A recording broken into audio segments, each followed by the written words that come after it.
तो हेलो दोस्तों, नमस्कार और आपका फिर से एक बार स्वागत है हमारे यूट्यूब चैनल पर। और जैसा कि आप सब जानते हैं कि पूरे भारतवर्ष ही नहीं, पूरे ब्रह्मांड में एक बहुत बड़ा कार्यक्रम होने वाला है, श्री रामलला की प्राण प्रतिष्ठा। उसके बारे में हमारे मन में कुछ सवाल थे जो कि आध्यात्म से जुड़े हुए हैं, और उसका हम उत्तर लेने के लिए पंडित जी के पास आ गए। हमारे रायबरेली के बहुत ही फेमस पंडित जी हैं, और इनसे हम पूछेंगे और जानेंगे क्या हमारे सवालों का क्या उत्तर हमें मिलता है। तो पंडित जी प्रणाम। और ये हमारे कुछ सवाल हैं जिनका हम आपसे उत्तर जानना चाहते हैं, तो बिना देरी करे हुए शुरू करते हैं। जैसा कि पंडित जी, प्राण प्रतिष्ठा जो हो रही है, ये प्राण प्रतिष्ठा को जरा आप हम बताइए क्या होता है ये? प्राण प्रतिष्ठा एक ऐसी क्रिया है जिससे हम किसी में ऊर्जा भर देते हैं, प्राण ऊर्जा भर देते हैं। ऐसे तो सिलाई होती है, जब प्राण प्रतिष्ठा के करने के बाद में उसमें ऊर्जा आ जाती है, शक्ति आ जाती है, जो हम देवी देवता या संबंधित जो भी ईश्वर हैं, हमारे ईश्वर का अंश आ जाता है, जिनकी हम आराधना करते हैं, हमारे लिए पूजनीय हो जाते हैं। तो वो प्राण उस मूर्ति में हमेशा के लिए बस जाते हैं, स्थिर हो जाते हैं। हाँ। तो पंडित जी, प्राण प्रतिष्ठा जो होती है सभी देवी देवताओं की अलग होती है कि एक जैसी? सबकी एक ही तरीके से होती है। सबका आवाहन होता है, स्नान ध्यान शयन होता है, वास होता है।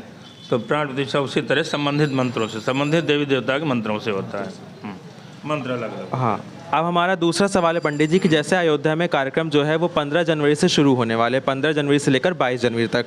तो हम एक एक करके आपसे एक एक तारीख का कार्यक्रम पूछना चाहते हैं, उसको आप जरा हमें थोड़ा सा डिस्क्राइब करेगा। जैसे कि 15 जनवरी को कार्यक्रम है कि बाल स्वरूप के विग्रह को गर्भगृह में स्थापित किया जाएगा, तो इसका क्या है? बाल स्वरूप देखें, 4 स्वरूप होते हैं: बाल, युवा, प्रौढ़, वृद्धावस्था, ये सब अवस्थाएँ होते हैं। तो गर्भगृह में स्थापित करने की तो ये तो उनकी व्यक्तिगत वो है, इसमें हम क्या बता सकते हैं ना, कि ओपन में सामने कौन सा रहेगा। गर्भगृह में तो बाल स्वरूप होगा, तो लेकिन बाहरी जो दिखावे में जो दर्शनार्थी दर्शन के लिए होगा, उसमें बड़े ही स्वरूप का जो है विग्रह होगा। अच्छा, दूसरा सवाल हमारा है कि 15 तारीख का तो आपने जाना, अब आज आते हैं 16 तारीख पे, 16 जनवरी को। इसमें बाल मूर्ति का अधिवास का अनुष्ठान शुरू किया जाएगा। तो ये अधिवास का अनुष्ठान क्या होता है? किसी भी प्रतिमा को जब स्थापित करते हैं तो उसकी स्थापना से पहले कुछ वास होते हैं, जैसे जलादिवास होता है, जल से स्नान, फिर जल में शयन कराते हैं।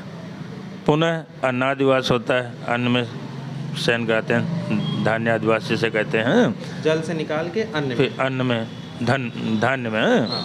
पुनः पुष्पादिवास होता है, पुष्पों में। ये सब अलग अलग क्रियाएं हैं जो हम प्रतिदिन करते हैं। उसके बाद वायुवाद वास होता है, जिसमें हम भ्रमण कराते हैं, विग्रह को भ्रमण कराते हैं, सब मंदिरों में ले जाते हैं, चारों तरफ जो है भ्रमण होता है, इसको वायुवाद वास कहते हैं। अच्छा, जैसा कि इसमें आपने बताया ही है कि नगर भ्रमण, तो 17 जनवरी को प्रतिमा को नगर भ्रमण कराएंगे। हाँ। तो नगर भ्रमण से मतलब क्या तात्पर्य है? वही वायुवाद वास है, सब चारों तरफ जो भी जितने भी मंदिर होंगे वहाँ पे सब जगह ले जाया जाएगा, सबसे शक्तियाँ अर्जित की जाएंगी। अच्छा। और वायु में भ्रमण होगा, मतलब उस मूर्ति को हर मूर्ति के सामने सब जगह दिखाया जाए, जिससे उसमें जो है अंश आ जाए। अच्छा। शक्ति आ जाए जी। उसके बाद 18 जनवरी को काफ़ी कार्यक्रम है, इसमें लिखाया गया है कि मंडप प्रवेश कराया जाएगा, वास्तु पूजन, वरुण पूजन। अब हम आपसे एक एक करके जानते हैं, मंडप प्रवेश क्या होता है? मंडप प्रवेश, मंडप पे सब लोग जाएंगे, जो मंडप बना होगा, यज्ञ कुंड बना होगा जी, या जो स्थल बना होगा, वहाँ पे सब लोग प्रवेश करेंगे। देखें, भव्य स्थान है, भव्य रूप में कार्यक्रम हो रहा है, तो थोड़ा सा जो है मतलब अलौकिक तो होगा ही जी। उसी तरह से कार्य किया जा रहा है, जो एक एक करके किया जाएगा। अच्छा। तो मंडप में प्रवेश जहाँ पे रखा जाएगा वहाँ पे सबका प्रवेश होगा।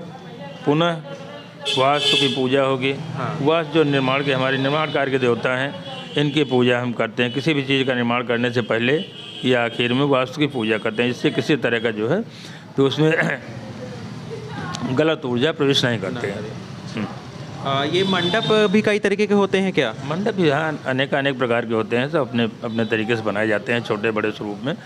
यज्ञ अनुष्ठान के हिसाब से बनाए जाते हैं, और संख्या में भी होते हैं, एक भी होता है, अनेक भी होते हैं। अच्छा, जैसा समय स्थान रहा उस तरह से किया जाता है। और उसके बाद वास्तु पूजन आपने बता ही दिया, फिर वरुण पूजन और विघ्नहर्ता पूजन। वरुण पूजन जो है कलश प्रतिष्ठा। वरुण पूजन जल के देवता होते हैं, जिनका हम आवाहन पूजन करते हैं, जिसे कलश प्रतिष्ठा, साधारण भाषा में कलश प्रतिष्ठा कहते हैं। और फिर विघ्नहर्ता पूजन। विघ्नहर्ता हमारे गणपति जी हैं, भगवान गणपति जी का प्रथम पूज्य देवता हैं। उनके पूजा के बिना सारी पूजा अधूरी है, तो इनका पूजा हम पहले करते हैं। और फिर आखिर में मातृका पूजन क्या होता है? पूजन, उसके बाद में जो है देवी जी की पूजा होती है, जिससे गौरी गणेश जी के साथ गौरी जी हैं, षोडश मातृका हैं, सब मातृका हैं। आज जितनी भी शक्तियाँ हैं इनकी पूजा होती है, इन्हें मातृका पूजन कहते हैं।